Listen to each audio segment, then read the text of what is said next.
Let's talk about money. Your money, my money, the government's money, and how money can be used for good or for evil. And by the way, God is really interested in money. I'm Randall Terry. This is Voice of Resistance.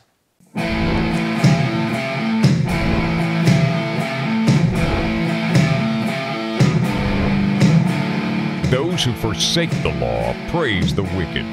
Those who uphold the law resist them. Welcome to the Voice of Resistance. Here's your host, Randall Terry. 2 police officers shot in Ferguson, Missouri. The House of Representatives and the Senate both cave in to President Obama, funding illegal immigrants. Billionaire George Soros is funding the groups who are carting busloads of protesters to Ferguson. All of this involves money. Money. And much of the Christian community, especially the evangelical Protestant world, has an either ill-defined sense of money or perhaps a corrupt sense of money. You will note that a lot of the faith movement is based upon the, and I say this in quotes, name it and claim it, that God wants you rich, and that if you'll pray and believe, anything you ask will be given to you. So it's kind of all over the map. I want to quote to you 2 Bible verses to show biblically how the spread of the ethical spectrum that money can take. Let's start with the negative. 1 Timothy 6:10. For the love of money is the root of all evils. It is through this craving that some have wandered away from the faith and pierced their hearts with many pangs. People actually wandered away from the faith because of the love of money. Now, some of the translations say the love of money is the root of all sorts of evils. Now, I think that's probably a better translation because clearly the love of money is not the root of all evil. It's the root of many evils because the root of all evil is sin. If you want to go to the taproot, you have to go all the way back to Adam and Eve partaking of the forbidden fruit. Now let's read a positive verse. Deuteronomy 8:18.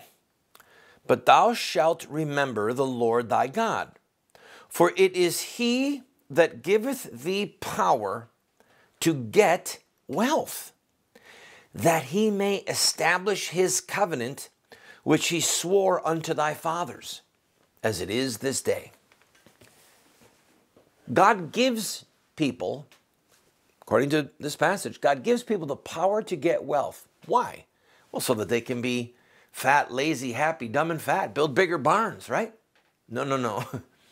The man said, I'll build bigger barns, and then Jesus said, this night your soul will be required of you. Whose will those things be then?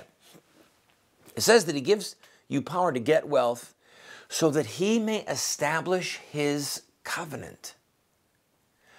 Money is covenantal. At least it has a covenantal dimension. So money can be used for evil, like George Soros, bussing in, paying organizations, giving them money, who then turn around and use that money to spend thousands and thousands of dollars to bus in these rage-filled people, these professional activists. Or money can be used for righteousness, to establish his covenant. Notice that it said he gives power to get wealth to establish his covenant. Now, we're under the new covenant right now, and I want you to think of how much money has been used, for example, for hospitals. Did you know that the largest single provider of health care in the United States of America is the Catholic Church? Did you know that? The Catholic community has been at the vanguard of caring for the sick since the dawn of the church. Literally since the dawn of the church. Mother Teresa went to India, where the caste system, though illegal, is still very much functioning, and the untouchables were lying around in the streets dying without anyone caring for them. But because of her faith and because of the heritage of care, medical care. She would take them in and either bring them to some level of healing, or oftentimes would just give them a warm bed and a warm meal to prepare them to die. All right? It's just one illustration. It took money for Mother Teresa to do that. It took money to build Baptist Hospital in Nashville, Tennessee, okay, where one of my sons was born. And my wife and I at that time were in a real pickle financially. We were able to pay part of the bill, but more than half of the bill, a very large portion of the bill, they just forgave. Not government money, private money that was given by Christians, by people who wanted to be a blessing, and it was a specific fund to help people who were in tough times economically. And they helped us. Money is covenantal. I'm going to take a break. We're going to talk about John Boehner, Mitch McConnell, George Soros. God save us. Maybe even bring in ISIS. Oil money. The Saudis. Ripping off money in Nigeria. I'll be right back.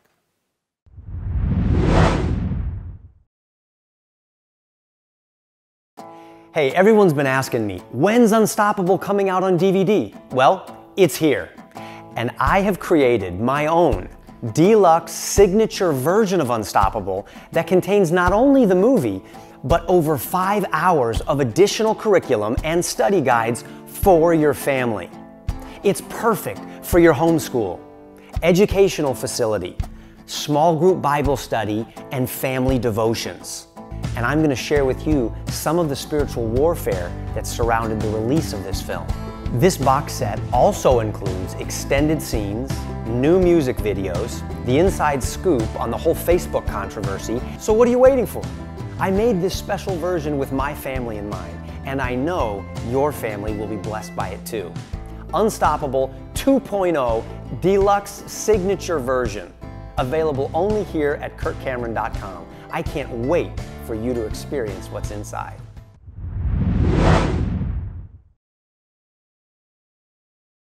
Continuing with the theme of money being covenantal, the Bible says, let him who doesn't work not eat. Money is, in some ways, portable labor, right? You work a certain number of hours, you get a certain amount of money, and it's an exchange, your labor for money. Money in your hand is portable labor. You can go and buy someone to come and work on your house. You're buying their labor. You can go and buy a toaster.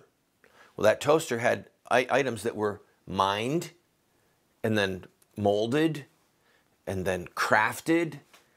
So you're buying the durable goods, but you're also buying the labor that it took to get that stuff out of the ground and to then manufacture it into the toaster. Money is, in some aspects, it's portable labor. But to go back to the covenantal theme, it says, if a man does not provide for his own household, he's worse than an infidel. So here we see a covenantal duty. A man, head of his home, has a duty to his wife and to his children to provide for them, right? Paul talked about widows. He said, a widow should not be taken into the care of the church unless she is a widow indeed, a true widow. She's at least 60 years old. She has no family whatsoever. And then the church can take care of her financially, okay? Again, an expression of the covenantal use of money. We have a duty to see and watch and take care of where our money goes. Because just as money has a covenantal aspect, the love of money, craving it, wanting it, is the root of all sorts of evil. Some people leave the faith, but even going a step further, money can be, has been, is right now, and will be used to promote and to spread evil deeds. The Saudi Arabian government, the Wahhabi sect, the Wahhabis were a devout group of Orthodox Muslims who wanted to restore true Islam based upon the life of Muhammad and his early successors. The Sauds were a fairly powerful family, and the Wahhabi movement and the Saudi family, Sauds, got together, and the deal was cut that the Sauds would allow the Wahhabis to define and spread Islam and hold the posts of honor and the posts of authority, and that the Wahhabis would undergird the legitimacy of the Saud family. This was when they were a poor country. There was no country called Arabia. It was just called the Arabian Peninsula. There was literally no name for that country. It was the Arabian Peninsula. Well, they took power, but then what happened? They struck black gold. They struck black gold. And almost overnight, the Saudi Arabian Peninsula became a magnificently wealthy country. The Saud family became unthinkably wealthy, and all the cousins and the interweaving with these men with multiple wives, and it's unfathomable to the Western mind how the tentacles and the spiderweb of family connections reach. Osama bin Laden, for example. They are the largest single funder of Islamic terrorism in the world. Saudi Arabian government. I'm sorry, the Saudi Arabian people, the elite, the millionaires, the Sauds at the top, who are getting their money from oil. Largest funder of oil, of terrorism. By the way, how do you think Boko Haram is getting its money? Or ISIS? Some of it is, without question, coming from Saudi Arabia. They've made the connections. Saudi Arabians are funding the Muslim terrorists of Nigeria. But they've also been able to tap into oil lines. They're actually stealing oil and selling it on the black market, both in Nigeria and in Iraq. And there are people who are buying the oil, knowing that the oil is funding terrorism. But they're looking the other way, or they think, I don't care. Or at some point, somewhere, there's people who are turning a blind eye because of what? The love of money. They're buying the oil on the cheap. They're buying it at a discounted rate, and they can make more money. The love of money is the root of all sorts of evil. But the neglect of how our money is spent is also a great sin. And I'm talking now about Obama, John Boehner, Mitch McConnell. Let's talk about them when we come back and see how each of them in turn are betraying us.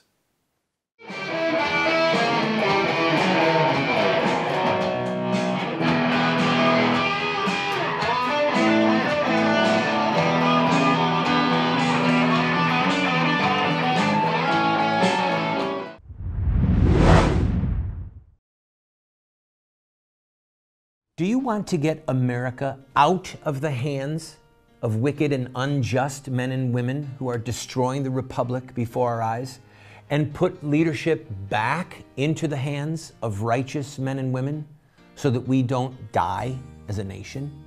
Well, you're talking about social revolution, and there are rules in social revolution.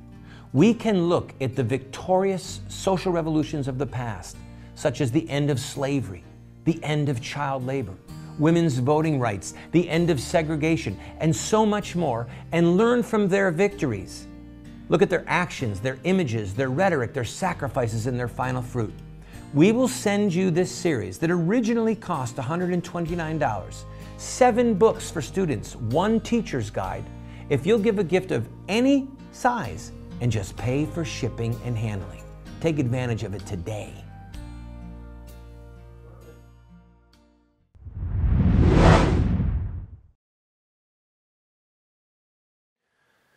Barack Obama and the other lunatics that are in charge of areas of the federal government that issue permits for drilling oil or fracking or for Anwar up in Alaska.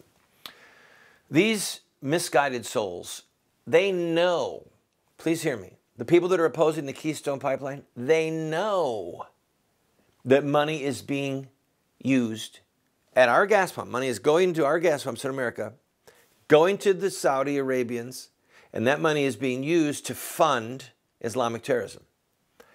We may never know, but a portion of the money that was used to train, to house, to feed the hijackers of 1911, some of that money came from our own pockets. Wouldn't it be interesting to see the actual 42-year-old woman standing there in Florida or Iowa or New York City pumping gas into her car and, do a little graph and show the line going all the way back to Saudi Arabia and then coming all the way back to America into the hands of those terrorists, writing the check to go to the flight school. Obama is betraying our safety with money by refusing to allow us to be independent of the Saudis. John Boehner, Mitch McConnell, both recently, as you know, caved in like a house of cards, left the field of battle like frightened little schoolgirls regarding defunding Obama's executive order regarding illegal immigrants. Obama has, according to the Republicans, has violated the Constitution, gone beyond the rule of law. And what are the Republicans like Boehner and Mitch McConnell doing? Nothing. They both just caved in. They both caved in. Why? Why? Is it that they don't have fight in them? Probably. Probably that's part of it. Is it that they're worn out? I mean, look at Mitch McConnell. He looks, I don't want to be unkind, but he almost looks like a Weekend at Bernie's. Remember that movie? The dead guy, they propped him up, and I mean, he just looks bad. He looks very pasty. Doesn't look healthy. He certainly doesn't have a heart to fight. And that's why he needs to not be in leadership. That's why both of these men need to be on the sidelines and put the reins of leadership into some young, aggressive, visionary, ideological hands that will actually fight for the Constitution and fight for how our money is spent. But let's just go a step further for Boehner and McConnell, especially McConnell. They are a part of the moneyed class. The moneyed class. Big money. George Soros type money. And some of their very wealthy friends who run these huge multi-million, multi-billion dollar businesses, what do they want? Well, some of those friends, who by the way, write huge checks, $50,000, $100,000, $500,000, sometimes 7 digits, sometimes $1 million, write these huge checks to the Republican National Committee, who then turns around and spends it on various candidates. Some of those people who are writing these huge checks want to be left alone regarding the federal government and who they're employing. They don't want the hassle. Do you have a green card? Do you have a social security number? So it sets up fraud. So all these people go and they're getting 5, 6, 7 different social security cards, right? These illegal aliens are breaking the law so that they can work. And the wealthy don't want to be harassed by the federal government. So they're saying, look, just let Obama's thing stand. Let's get this behind us. We need cheap labor. We need cheap labor in the workforce. And so again, we see the love of money from some of these Mitch McConnell and John Boehner friends. We see the love of money being used against American sovereignty. I mean, our border has been overrun. All right? All of the discussions of amnesty and charity and kindness for these people, they're all valid discussions. But our border has been overrun. We have millions of people who've just poured in. And they've known that they're coming. They have the money to put up a fence, and they won't do it. So there's obviously something very ill at play. So when you look at Boehner, and then he takes our money and uses it to fund Obama's illegal amnesty, we again see that money can be covenantal or it can be used for evil. Obviously, Islamic State's use and Al-Qaeda's use of money to murder people in terrorist acts is of a higher grade of evil than the welcoming of millions of illegal immigrants onto the socialist plantation, where many of us can now support them. Different grades of evil, but they're evil nonetheless. And we're being betrayed by our leaders because they do not properly use our money.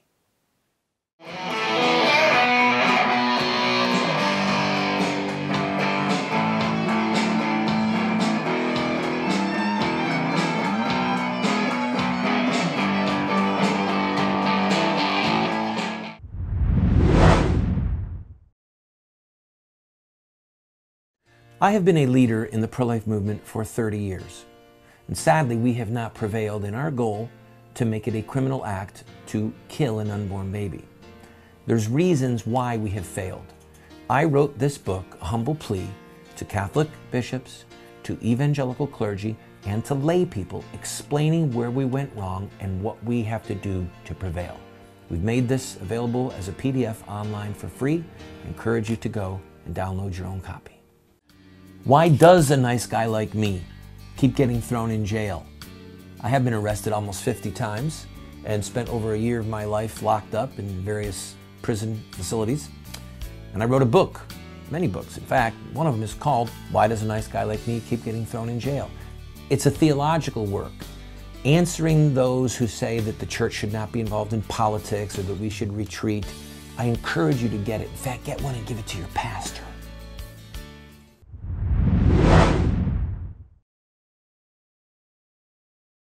There's a passage in the book of Romans that says, "How beautiful are the feet of him who brings good news, who publishes tidings of peace."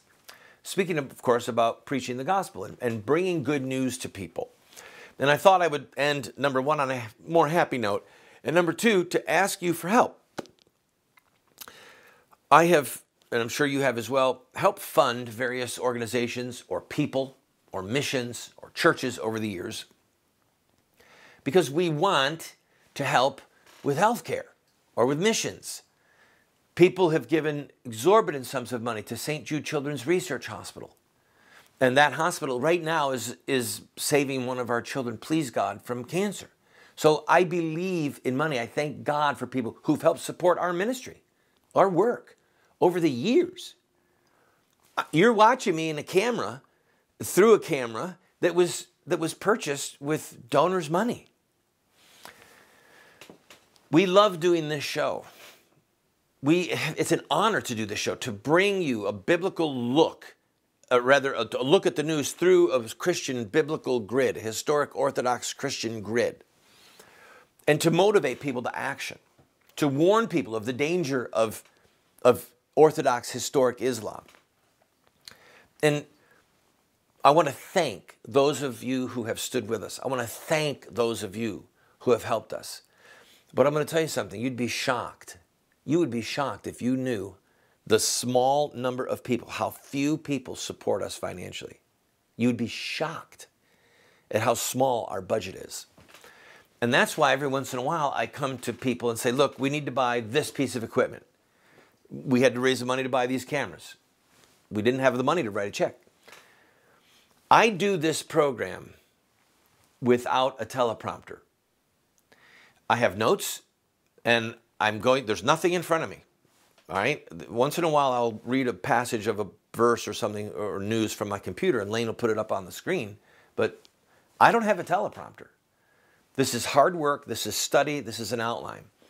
But we're about to reshoot the series, What Would Muhammad Do? There are enormous amounts of details that simply require a teleprompter. I cannot do the series justice without a teleprompter. We need to buy two, one for this camera, one for that camera, so that I can go back and forth. I'm asking for your help. If you like this show, if you are blessed by this show, maybe you can give $100, maybe you can give $500. We will, as a thank you gift, send you the Activist Kit. Go to the phone number, call the number you see on your screen during business hours, or go to our website. I'm asking you to use your money in a covenantal way, right? God gives us the power to get wealth, to establish his covenant. We're trying to use this show to extend God's covenantal grace and authority to the earth. But we need help to do it. Please support these teleprompters with your money. God bless you.